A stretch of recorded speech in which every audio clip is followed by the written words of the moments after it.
Let somebody phone, but What? just run for you.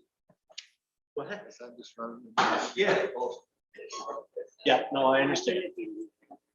I won't leave you. Is this okay back here? Everybody hear me? Or do you want me up front? You can come up front. Yeah. Okay.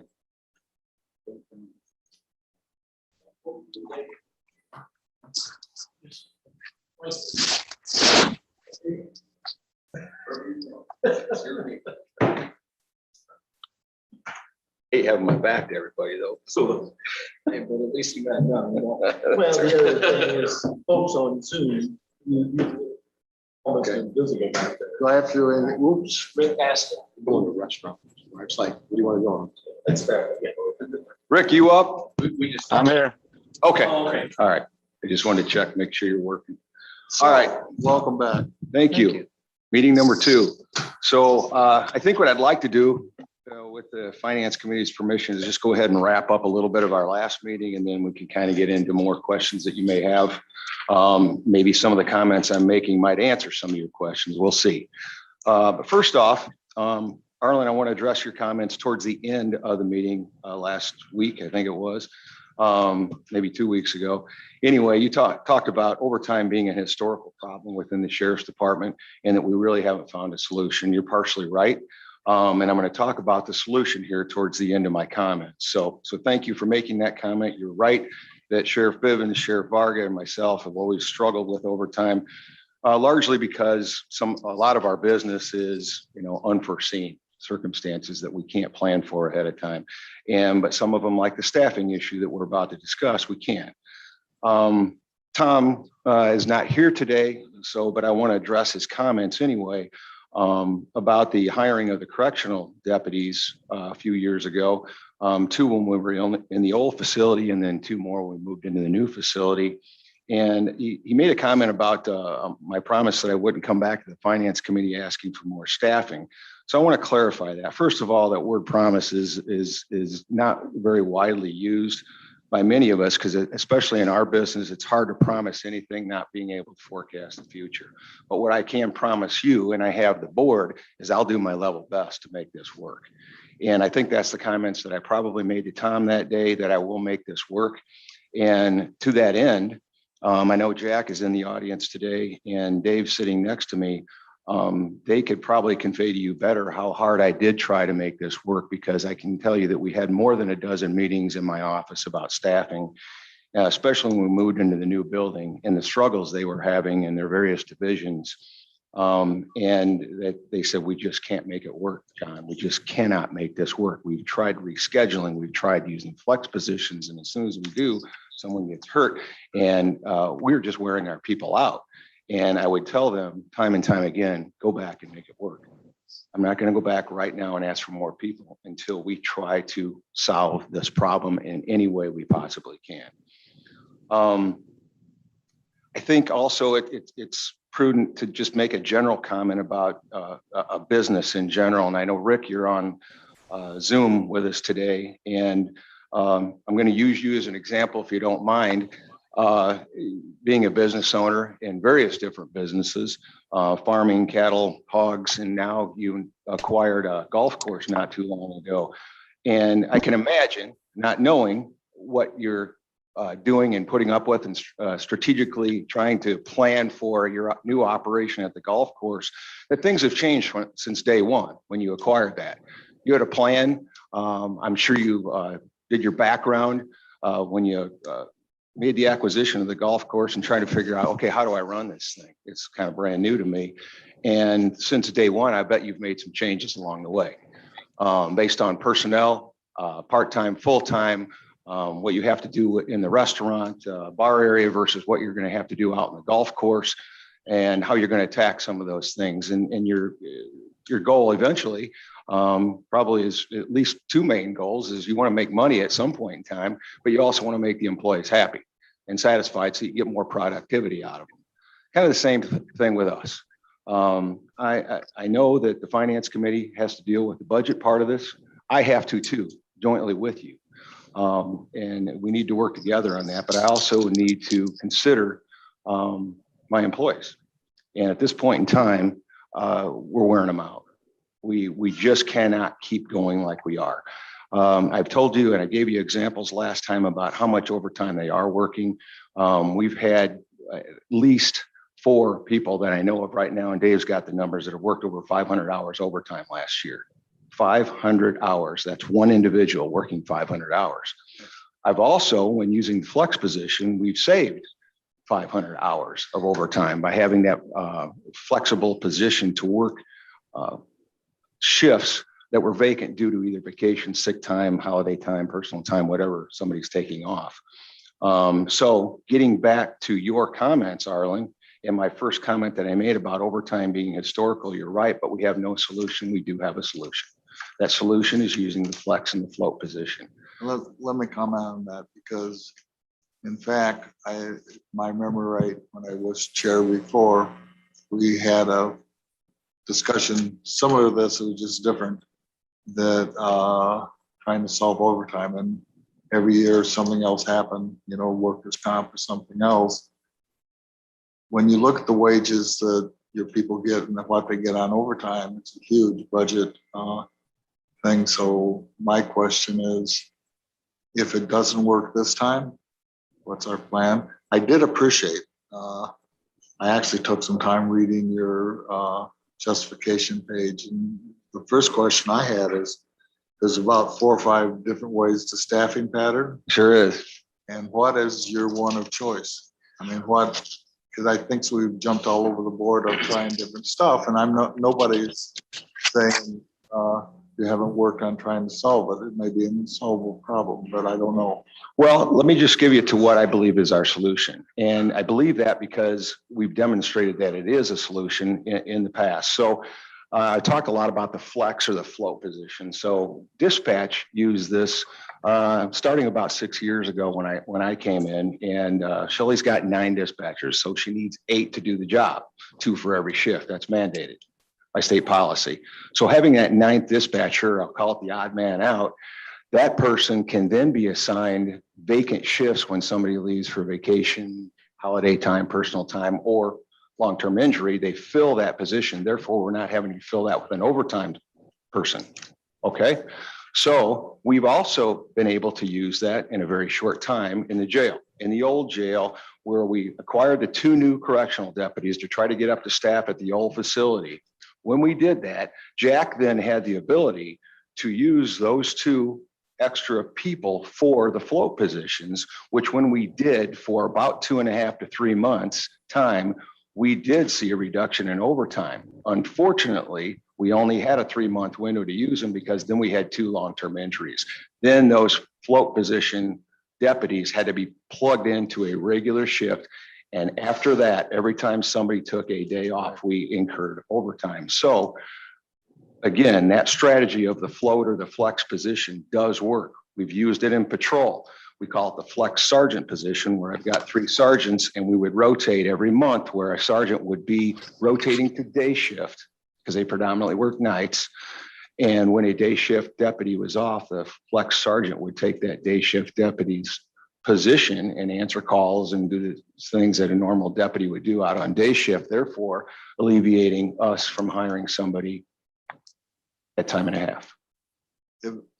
So is your assumption, because again, on the startup, it's always, you have to send class, you have to do all the stuff like that, that the positions you requested now would save money because of the overtime costs? Absolutely. If we could have the 5 that I'm requesting, I would put 2 on patrol, 1 in the detective bureau, and 2 in corrections. And they would then be not those specific people, but we would have positions for the flex rotation, where I would have 1 deputy on day shift and 1 on the night shift, and they would fill those gaps of those people that are gone.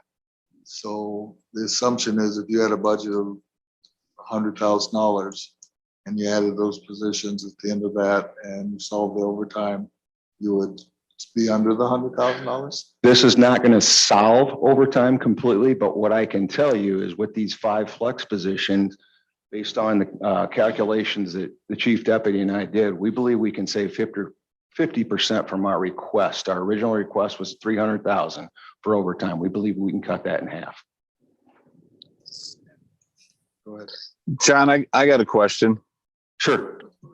So I guess this is kind of like a puzzle, trying to put all the pieces together for me anyway.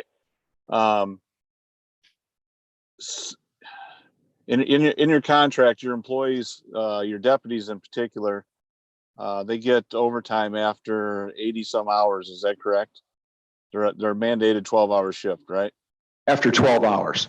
After 12 hours. So if we have enough staffing, I guess my question is why wouldn't we eliminate, or I mean, I know you're not going to completely ever eliminate it, but why wouldn't we be able to minimize our overtime to little or nothing compared to what we're spending now? How would we be able to do that? Is that what you're asking me? Why wouldn't we be able to do that? Why wouldn't we be able to eliminate it completely? Or, I mean, I understand if they work over a little bit on their shift for a report or whatever, there's going to be overtime that comes into play. But I mean, currently we're spending a significant amount of money on overtime. Correct. Because we're short staffed. Right. But if you have a full staff, I'm trying to understand why overtime would come into play at all, other than the occasional filling out a report after the end of a shift or whatever the case may be. But basically the elimination of overtime. Oh, well, what I'm trying to do, Rick, is not ask for that number, because that's going to scare everybody sitting at this table right now. If you look at the staffing study, I'm asking for about 3 times less than what the staffing study is asking for. Then we would be fully staffed. And then I could tell you that overtime would be reduced significantly, except for the unknowns. So currently you got 2, I'm talking about patrol in specifics. You got 2 on day shift and 3 on nights. Is that correct? Correct. And if my math is accurate, that's 420 hours a week, which would be covered by 10 deputies. That's assuming no time off or nothing. That's in a perfect world. Okay. I'm Is just that- going is with your calculations here. Well, I'm trying to understand. So correct me if I'm incorrect, because I want to understand.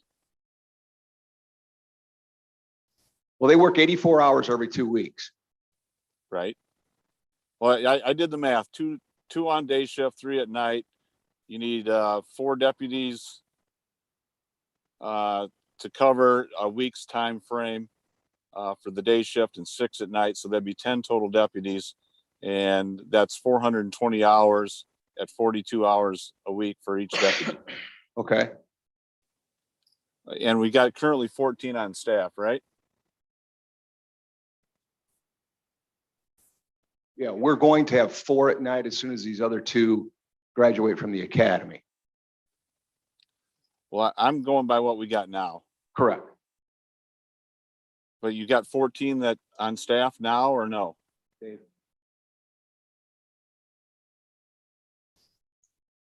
Yes. Our last hearing, you guys said you had 14 working patrol. Yeah. But Including the sergeants.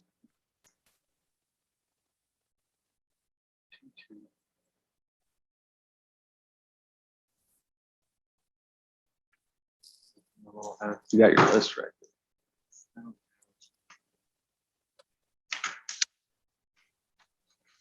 the staffing study, John, it says that 5.5 to 6 deputies.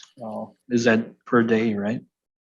7 days a week? While Dave's looking that up, Rick, let me follow up on your question. Go ahead with what you're about to say. Assuming what you're saying is true.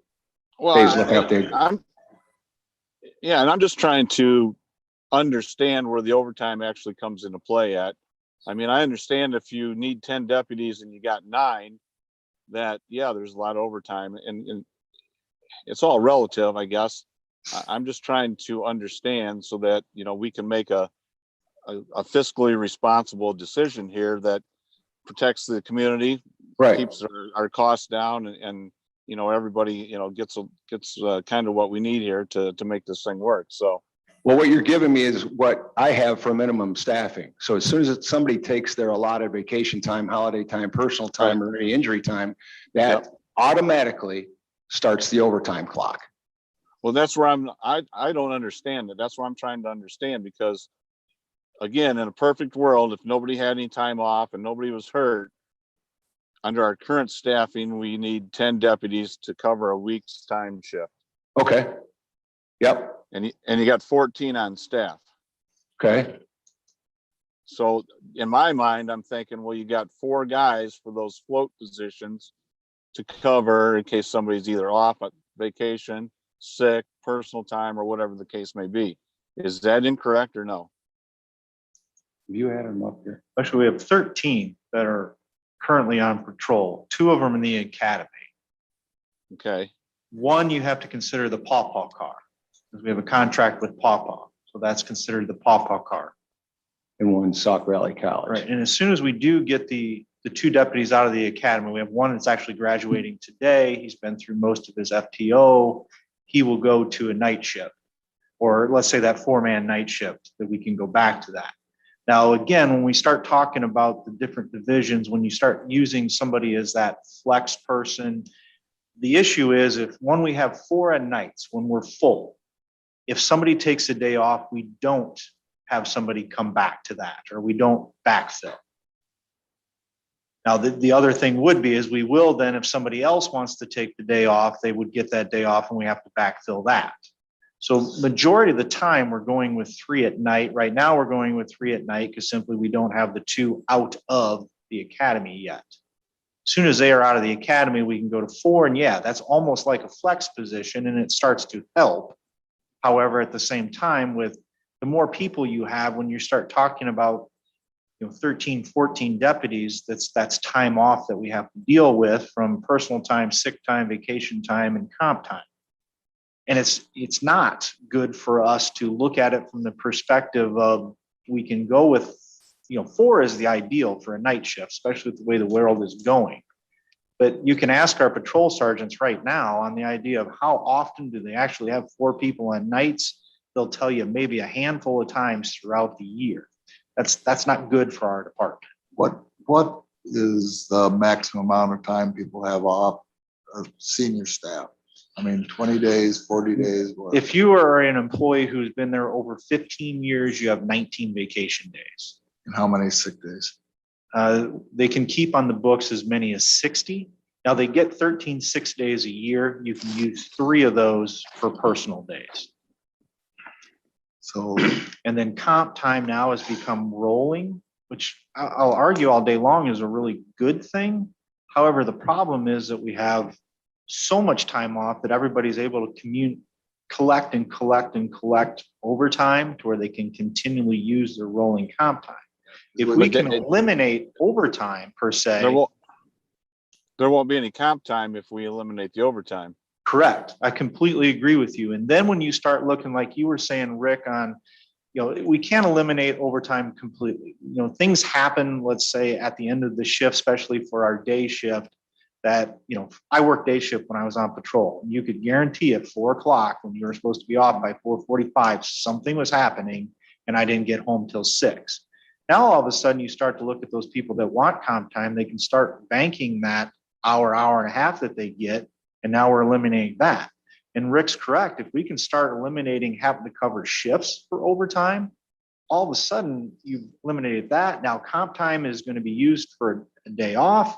If we have full shifts, we have a flex person out there, then it's basically a wash. Somebody's taking the day off, nobody has to work it, and we're not accumulating overtime. I mean, if you have staff, we can start to eliminate a ton of overtime. And again, to use our corrections division in reference to using flex personnel.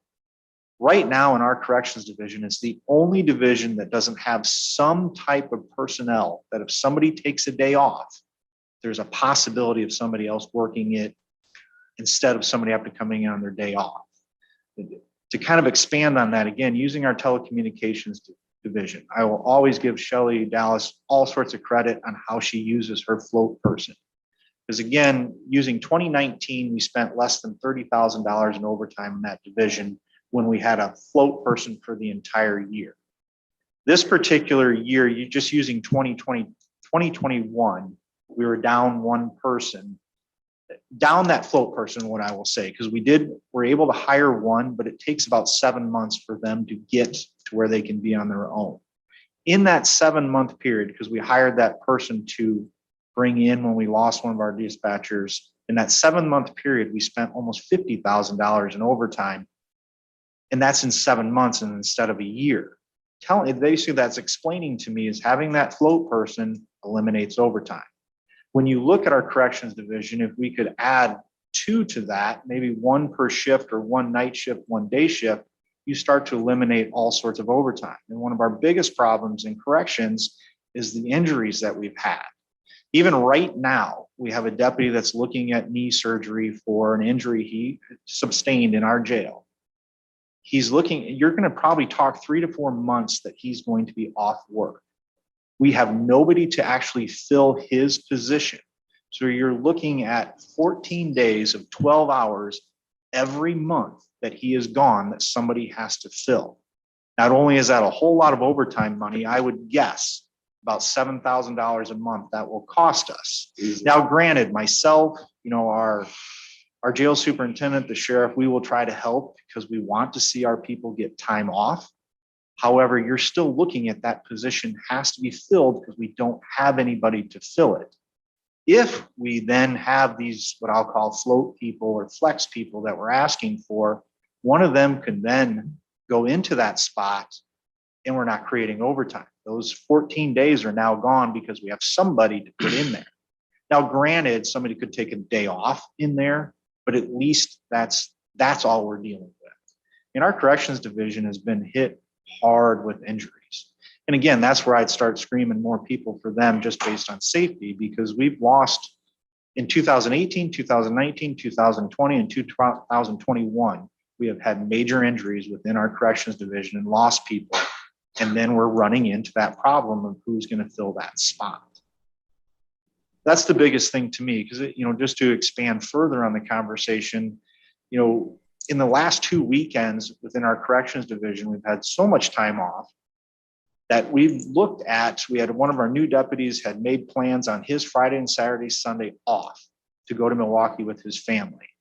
He was that close to being ordered in until other people like our chief bailiff and our jail superintendent stepped up to make sure that he wouldn't get ordered in on a weekend, which is his weekend off, made plans with his family, which we want people to do.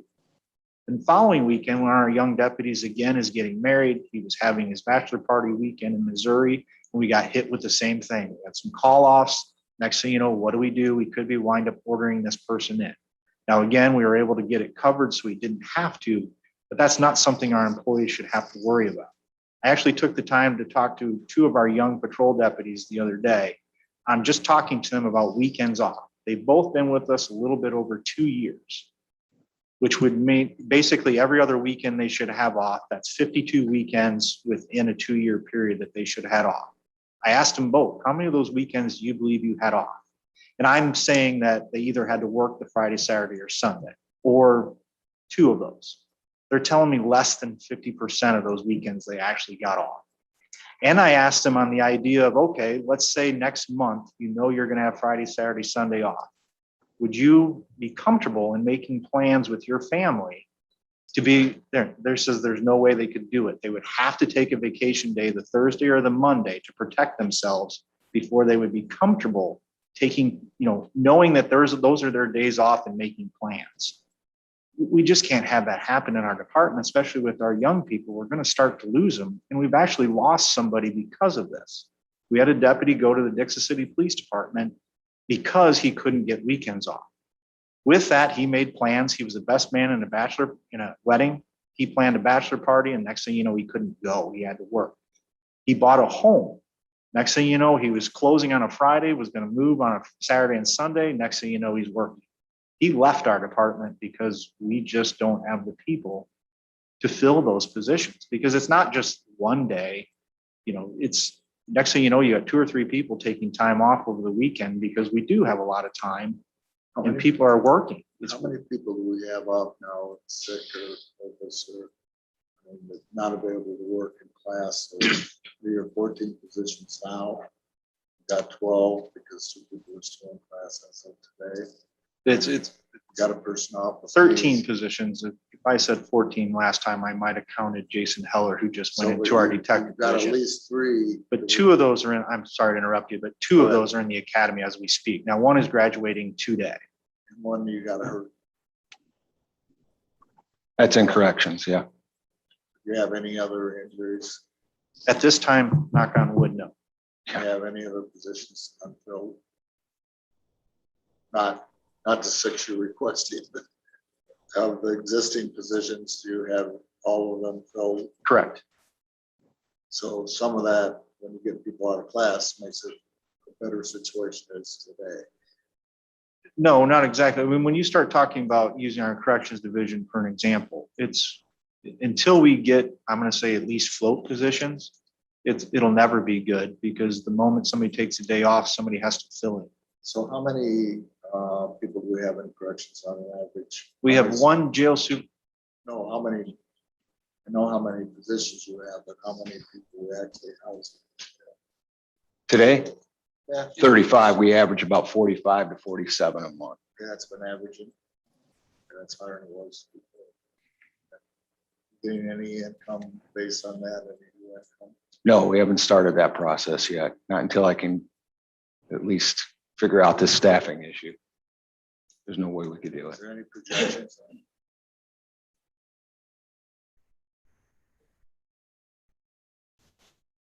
Well, the DOC sentenced inmates, yes, we have, and hopefully we can charge somewhere around $60 to $70 a day. The reason we haven't yet is we just haven't got there. We don't have the staffing yet. I'm not comfortable with it. Why 6, John? Pardon? Why 6? 5, requesting 5. So you eliminated the 911? Correct. Why 5? 5, because that'll give me one more in the detective bureau, which I've asked for the last couple of years. They're buried back there with cases. And then the other 2 will go in the law enforcement division to use as our float positions, and 2 in corrections, again, to use as float, 1 day shift, 1 night shift. So let's do a lot of, what if we said we're gonna give you X, but we won't find X now? And we go the next year and it still doesn't solve the problem, so we still spend more money than we're doing now, which is hopefully what we're gaining by not doing overtime. Because your overtime and filling vacant positions are really expensive, because mostly senior people. You have Right. very few If any, starting. yeah, just to 2 kind of maybe is- answer your question a little bit, like our last pay period, to me, last pay period was pay period 19. We spent over $18,000 in overtime. We had 6 people get over $1,000 in overtime pay in just in a 2-week period. That pretty much translates into 24 to 30 hours of overtime they worked in a 2-week period. We had 2 I guess- over 800, that's about 24 hours. It's just too much. And I'll do an example of my career. There was people we couldn't serve because the staffing pattern was too high, so we cut down while we were serving. Yeah, I get that. I don't want to do that.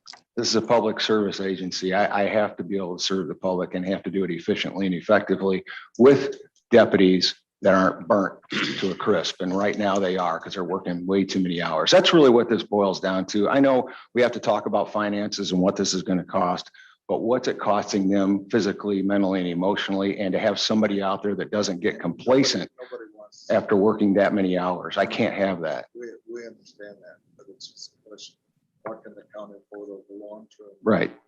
As how much safety do we need? You know, future looks brighter because we get money from the safety tax and things like that, but now we're just all I told them. Yeah, the only thing I can do now, and I've offered this when we talked a little bit about, some of the revenue sharing opportunities. Certainly, we're having that meeting this afternoon to see what's some of this may or may not be able to be covered by the ARPA funding. We will have a check coming back from the Department of Corrections based on all the inmates that we housed over the last year and a half. And right now, that is calculated at $180,000. And then also the reduction in overtime savings, which will be about 50% at $150,000. $180,000 is money we don't have plugged in the projected budget yet. No, not yet. And there is your 5 positions cost ballpark. You've got all the equipment, stuff like that, but what? $7,500 a person. Come through class and all the other things. For a PTI, for a patrol deputy it's $6,020, depending on where you send them. There's some extra classes that we can do They're getting paid cheaper. during that So time too. But you could say, yeah, they're getting paid while they're there. But yeah, you're talking 7,000 to 70. Deputy new hire costs, including their equipment, is going to be $9,800 for law enforcement division. Corrections division is going to be slightly less. $6,850. It just crossed my mind. Nobody could say that you guys haven't done a good job. Nobody could say that we don't have a progressive department. We can say, do we have the money to do this in long term? I mean, that's our question, or that's my question. And I guess I'll just throw this out, if the decision is that you don't have the money to do it long term, I'm going to have to really strategize on what we can do so that I can support the employees and make sure that we have And we have people out there that can do the job as efficiently, as effectively as possible. So therefore, I'm going to have to look at calls for service and reduction in calls for service. And in other words, what we respond to. Because we're going to have that many fewer deputies out there. And we're also going to get to those places a lot slower than we normally would without having deputies out there on the road. We may go down to 1 per shift. That's I got a unacceptable. question. John, earlier you guys mentioned your agreements with Paw Paw and Stock Valley College. Can you, I guess, give me a little bit of background on that, what it entails, how many people? The Paw Paw contract's been in existence long before I've been here. I just signed another 5-year contract with them. I believe it was 2 years ago. And they are paying, I believe, $62.50 or $63,000 a year for services over in Paw Paw, which we're contracted for 40 hours a week. And then Sauk Valley Community College is a full reimbursement of Deputy Kellen's expenses. So they're covering, there's 2 more positions above the ones we were talking about that are covered from outside sources. Correct. Papa and one of was not counted. Yeah, Paw again, like the sheriff was saying, is probably. No, he's asking if you're counting them on the roster. Or am I counting those as part of the 13 on patrol? No, they're because, of course, the CRO works at the school and Paw car is Paw. So there's. So, I mean, we're spending $36,000 a year on a car, approximately $48,000 in a deputy. That's a new hire, plus his health insurance, and we're getting reimbursed $63,000. But so that, I guess my point is that agreement doesn't cover the cost of a deputy. Am I reading that correctly? Yes. So to me, I think we need to reevaluate that agreement. Well, that's what I was asking public safety and the board before I renewed that agreement, but we also have to consider the village and their ability to pay at this point in time, and I couldn't afford to lose a staff. Well, I mean, we're in the same boat as the village. I mean, and I guess that's what I'm saying here. I mean, you're faced with employee morale issues, time off, and everything else. We're losing money on the agreement. And I'm sure we still send backup up there if there is an issue. I mean, I understand we've signed the agreement, but I think we need to start there and look at that too. I mean, because this, like I said, it's a puzzle trying to put all the pieces together. It is, and again, it was difficult to have that conversation with them because I know what you're saying. It will cover some deputies' cost. It won't cover others that are more senior. But I also had to consider what they had in their coffers over in the village of Paw Paw. But you got an additional revenue source that we didn't have years ago either, Rick, with the dispatch services agreement that's coming in. That was significantly increased when we started negotiating with Dixon and Amboy and increasing those costs. And that was done about 3.5 years ago or 4 years ago, something like that. So we have tried on the revenue side. I don't want you to think that I'm just here asking for a handout. We've done what we can do, No, I think, by bringing in some revenue, but I can't do any more than what we've done. And that's not my point anyway, John. I'm here to try to figure out why we're having this conversation every year about the expense, the overtime and stuff like that, and trying to help.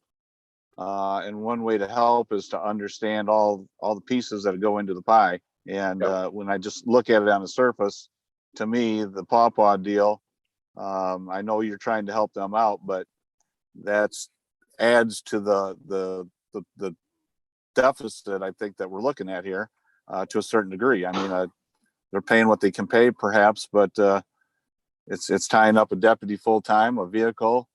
The expenses that go along with that vehicle, the health insurance, his time off, which in turn rolls into overtime. So it's more than just the cost of 63,000 probably is only about half. I know there's some other things that I'm trying to consider with the staffing request. And again, when I talk about the unknowns that we have in this business on a regular basis, the long-term injuries we've talked about, and illnesses, not just injuries. But we've also had an anomaly last year that none of us could have planned for, which, COVID-19, we still had 24/7 coverage. You had 2 departments in your entire county that didn't take any time off or didn't have the ability to work remotely. And that was us and maintenance. And then we've got the nuance of the Police Reform or Safety Act. And we've got mandates that we know that are changing, some of them unfunded, that are going to hit us hard starting January 1st. So again, I'm trying to plan for some of those things as well. Those are knowns, but they're also unknowns, and as far as how much they're going to cost, because I know that some of the deputies now are going to be required to attend physical training, not Zoom or remote or web-based training, because that is going to be required by the Safety Act. So that's going to cost us a little bit more as well when you're talking about travel and where we can find this training and overnight housing and things of that nature. So this kind of all plays into what I anticipate is going to be happening here in the next couple of years. And certainly there's some things I can't anticipate. Assuming the contract goes through with corrections, so you have $150,000 going next year, but you don't have in your budget yet, correct? That you're talking about the money coming back from the state? Right. Correct. We haven't received it yet, so I don't even want to count on it yet, but I know we filled out the contract and it's been sent. And we're hopeful that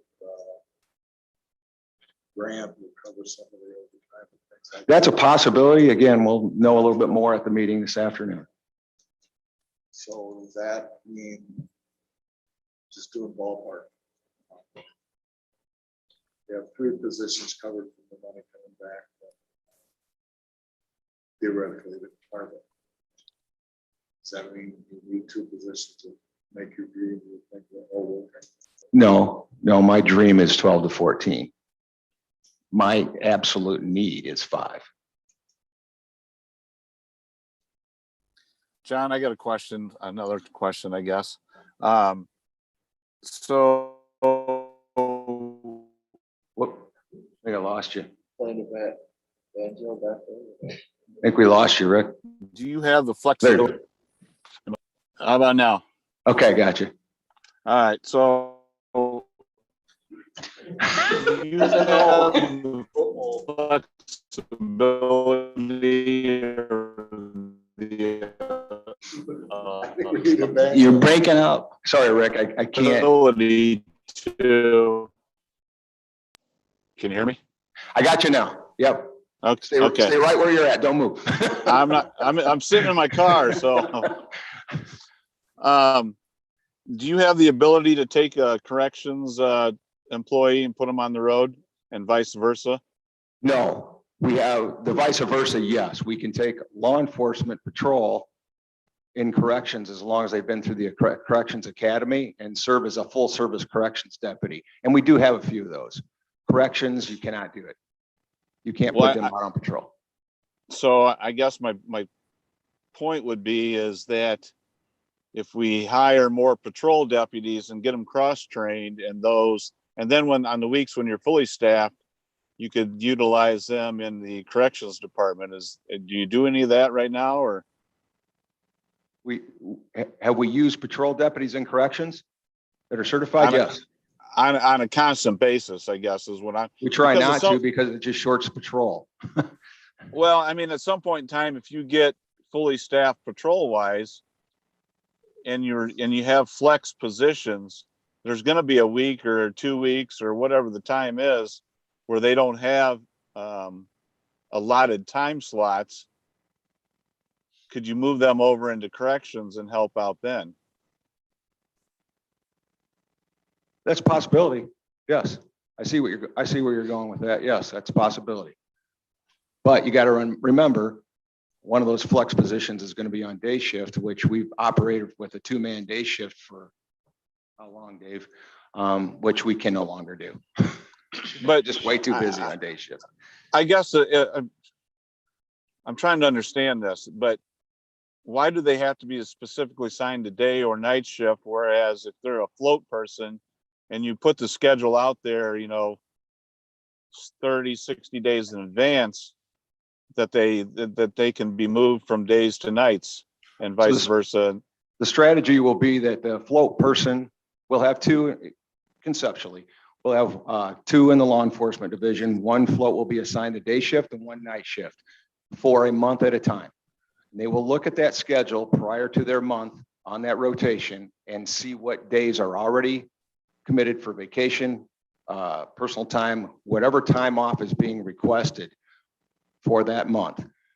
They will work those days. The other days that are not committed, then they'll augment the day shift or the night shift, whatever they're assigned to. What I won't do is take a day shift float person and have them work nights a couple nights and then days a couple days during that same month. That's just way too hard on the body to try to flip back and forth on a 12-hour shift. So that's why it's ideal to have a night shift float and a day shift float. So they know what shift, what hours are going to be working and what holes they need to plug on time off that's being requested in advance.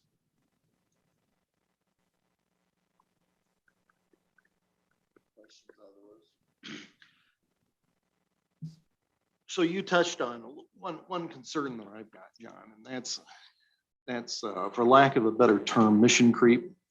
And that is that okay, you have two day and 3 night right now, and that's the staffing that we're trying to get you to, that the guys aren't getting burned out.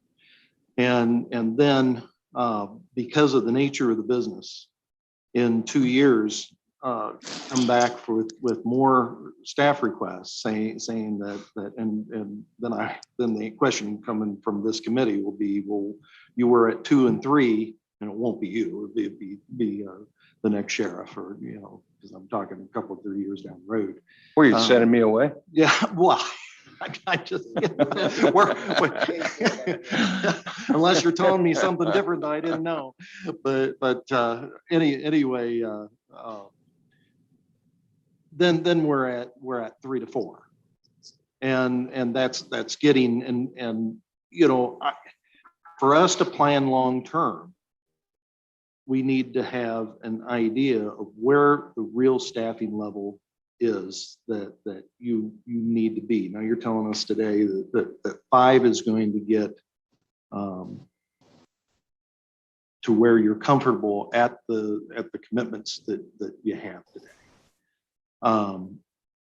So the expectation of this committee, I think, whatever the committee decides to give you, is going to be, if we would go that direction, that the mission creep doesn't come to where, and I think this is a little bit of the concern that Rick has, that we give staffing levels and that overtime number doesn't come down, and we're gonna be coming back and asking you why. Mhm. And the same comments, Tom's been riding you on that comment for the last 3 years, as long as I've been on the board. And then we're gonna be back to that. And I don't want to be back to that. Mhm. So that's. All I can tell you, Jim, is what we've done and seen work with this flex position. We have seen a reduction in overtime. And that's barring no long-term injuries and certainly Woodhaven tornadoes and things of that nature. That's going to incur overtime that I just can't forecast. But this has been a demonstrated strategy that we have seen work. And that's why I believe we're requesting less than what we actually need. And we're going to be able to make this work with those flexible positions, I should say, to plug in some of those hours that we know people are going to get time off based on contractual negotiations. So we know what those numbers are. That's about the best I can answer. I mean, if you're asking me from the other side, don't come back to me in 10 years, if you're still the sheriff then, and ask for more people. Well, I can tell you based on the staffing study, I'm requesting a lot less than what the staffing study would call for based on the size of our department. Why? Because I know where we're at financially, and I'm trying to work with the finance committee and not making a request that is so outlandishly expensive that you're going to laugh at me, and I wouldn't blame you. So I am trying to work as best I can and let you know what I can do on my end, along with the other revenue sources that we've developed up to this point.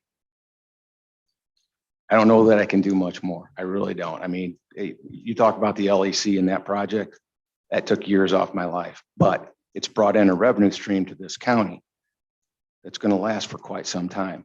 And it's going to help pay off that building and pay off county debt and eventually help with the public safety budget. That's long term. And that's a big deal. And I have a question. Oh, go ahead, Larry. I waited. So Yeah, no, go ahead. you have $300,000 budgeted for overtime. Correct. If you add this overtime over here, it's about half. We would save about half of that overtime by hiring these 5 people, That's what our right? request would be, yes. Now, how many beds do we have? Because you talked earlier about Rick's Restaurant, and I want to counter on that because Rick's we're golf course. we're in the similar Yes. problem with staffing, but in our business, staffing, when you have problem with staffing, is a good problem to have. Sometimes that means that you have more customers, you need to hire more people. To relate to that, how would that help if we hire more staff? Will you be able to bring more inmates? Because remember when we did the referendum, we have 90 some beds, right? Would that help compensate a little bit of that? Not, because I understand we cannot wash it off. There was always be an overtime. But will that? That's an will- opportunity for will- another Do you have revenue enough source. staff with this to farm in more revenue? That would be an opportunity for another revenue source. We I could know bring my in- English wasn't that great, meaning farm in more revenue, but bringing in more revenue, more inmates. Yes, and that's something I know Arlen mentioned earlier in our meeting as Yeah. well. So that's something that we could take a look at with the additional staffing. Because I mean, you're not a restaurant. We don't expect you to make money, and be, profitable all the time. But I thought that was one of the initial aspects of building more beds in case if we need to bring in more people and bring more revenue in. You think that this is enough, even if we bring more inmates? Is this enough people? So that's crazy. By people that have run other jails, they don't send you the best candidates. Well, and that's something Well- we can vet as well. It's not, you're getting, And for I every wouldn't- dollar you get, you should get 2. Question, just, I guess, my final question. How much of your deputies, so you got the 4, like you get involved in the drug care? And I know you've done drug care, I mean, base coverage. So you have the 4 officers. How many times a month do you work in the jail or whatever as being the assistant? How many times has Dave worked in the jail? Well, you have 4 people in a similar kind of position. Command positions? Yeah, Well, in October, starting October last year, when we really hit hard, is I think we each worked about 12 shifts, either in the jail or out on the road. And that would be between Dave and I and Lieutenant Fry. okay, it's just three then administrative. I'm, The jail superintendent worked some as well. Yeah, I'm sorry. If any, well, kind of when we got hit the hardest, you could say, is our jail superintendent was one of the ones we lost. I know it's not doing your primary job, but in fact, No, this, in general, I'll always tell you, supporting our people is my job. So I have, do I like sitting in at, 2:00 in the morning in the jail? No, but I'll do it if I have to. I mean, it's, again, we've, like I said last time, one of my fun So- mornings was, 12 out of 42 hours is a really bad time. I'm sorry, I didn't hear you. 12 hours out of 42 in a really bad time. is what you're saying. Yeah, I mean, in So- general, if I'm there, there's something probably that's not Yeah. good going on. We've lost somebody from medical, or again, when we got hit with COVID, I was there. Yeah, in general, I always talk to our sergeants Yeah, about, hopefully we get money from, we're doing the time. Yeah, I'd like to. I mean, I know there's premium pay costs in there and things of that nature, but I don't know exactly what all the parameters are yet. So it's certainly a funding opportunity. Any other questions? I'll No, I have a comment for the committee. I'm not insinuating anything, but I spoke with the jail superintendent a couple of weeks ago. And I kind of gave him a hard time because I know him on personal basis. And I said, let's just forget our relationship right now. Just give me some reasons. Why do you need more people at that jail? And he gave me a list of reasons that I wrote them down, and you heard them. The one that actually got to me was, he said, for the personal safety of his people and himself. And we as guardians of the taxpayer dollars over here, I personally do not want to put a price on that safety. So I am in agreement for the department to at least hire more personnel at the jail. That's my personal opinion. So what are you? The two people that are requesting for the corrections, I spoke to him and he was very emotional about it. But when he says that it's my personal safety, my physical safety, that worries me. I don't want to be a taxpayer's guardian putting a price on his safety. I don't want to be labeled as such. I know we have a tight budget and all kinds of other issues, but So you'd be. I heard it from the horse's mouth that when he says that, that bothers me. I don't want to sleep at night worrying about his safety. That he said it's the personal safety, the risk that they take when they're short-staffed. I'm sure the patrol does the same, takes the same risks. I'm not saying that patrol is not as important, but when I spoke to him about that bothered me. I just want to be clear.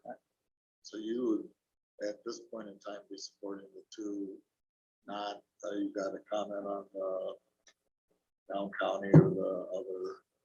At this point? No. Go ahead. Sheriff, real quick, to make sure, I'm just understanding, we throw a lot of scenarios, numbers.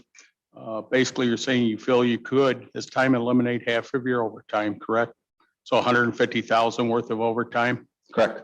and roughly 5 new individuals. I know a couple of them are jailers, a couple of them are road deputy, roughly 75,000 ahead with benefits. Is that correct? Or am I low? About 3.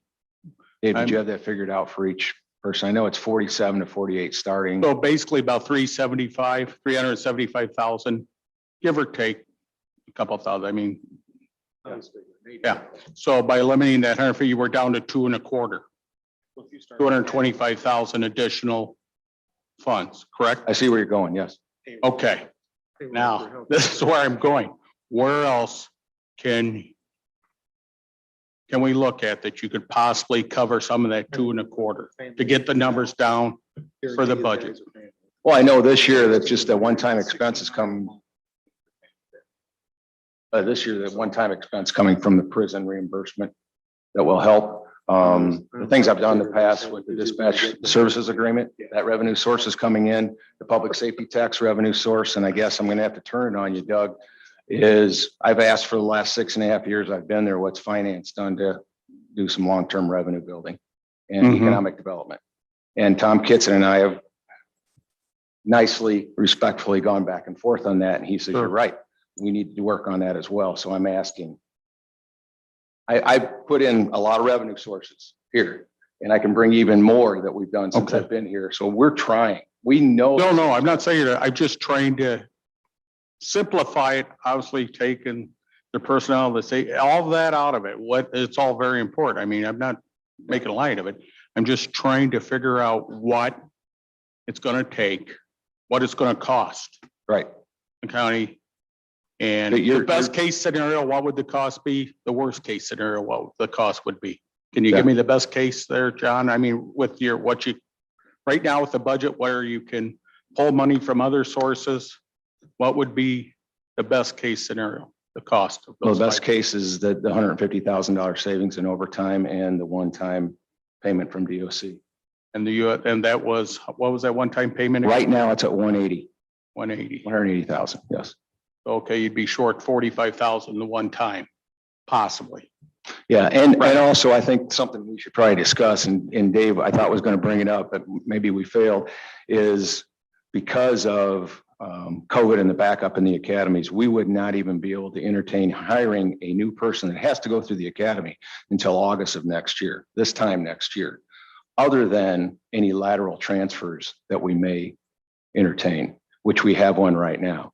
So this expense wouldn't even start until approximately July of next year, my The guess. problem with that, then you'll be incurring overtime again, correct?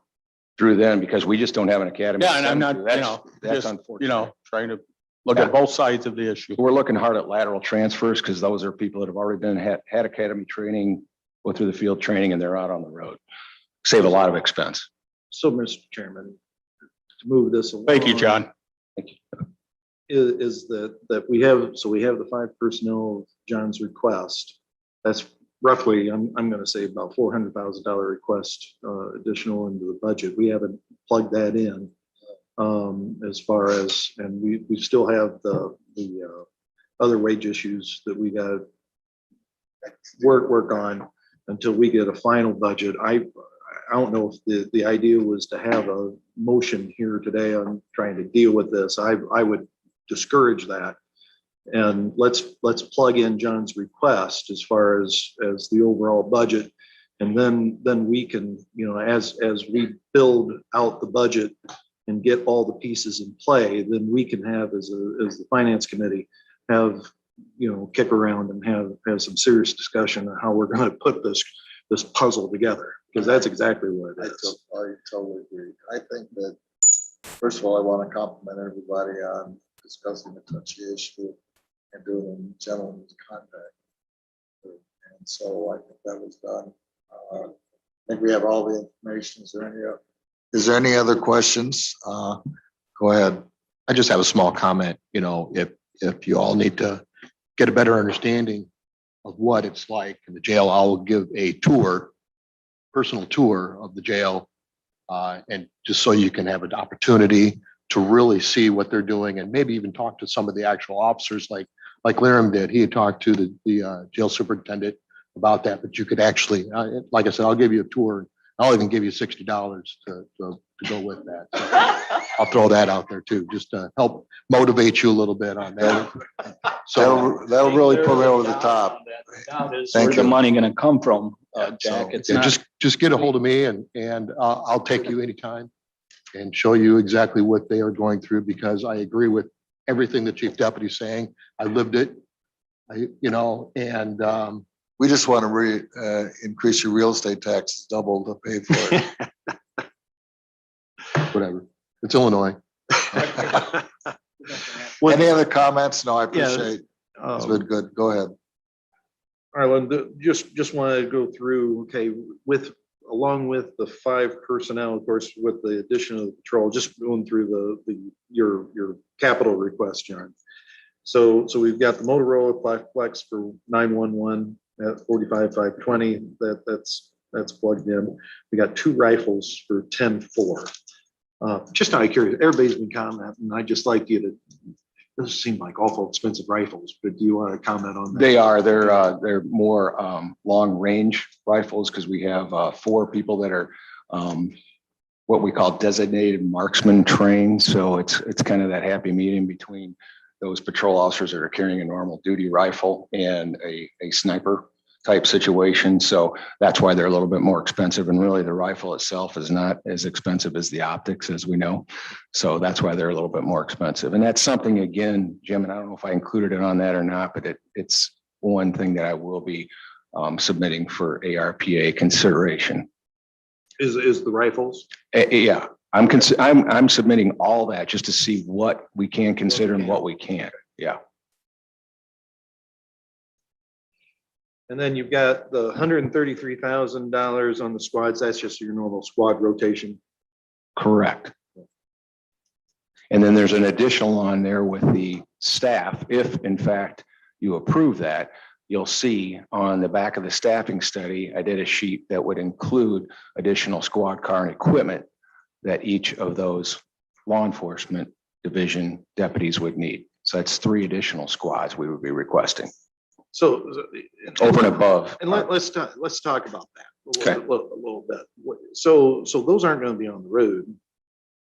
Explain to me, as we add 3 people that are actually going to be maintaining the same presence as what same number of cars that we have now, but now you're giving people time off. Why do we need the 3 extra cars? Everybody has a tape home car. Everybody takes home a car. Yes, Whether they're on, off duty. correct. The only time they leave it at the office is if they're off duty for about, over a week, they'll leave it at the Now, is office. that by policy? Yes, Policy, not statute. policy.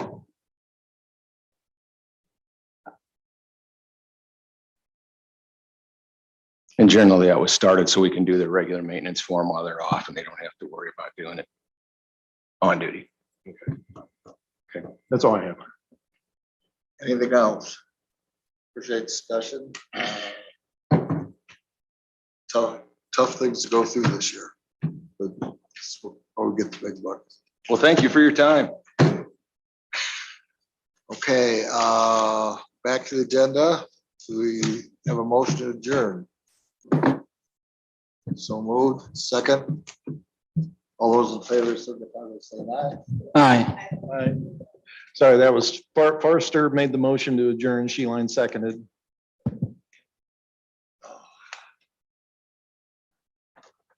Really enjoyed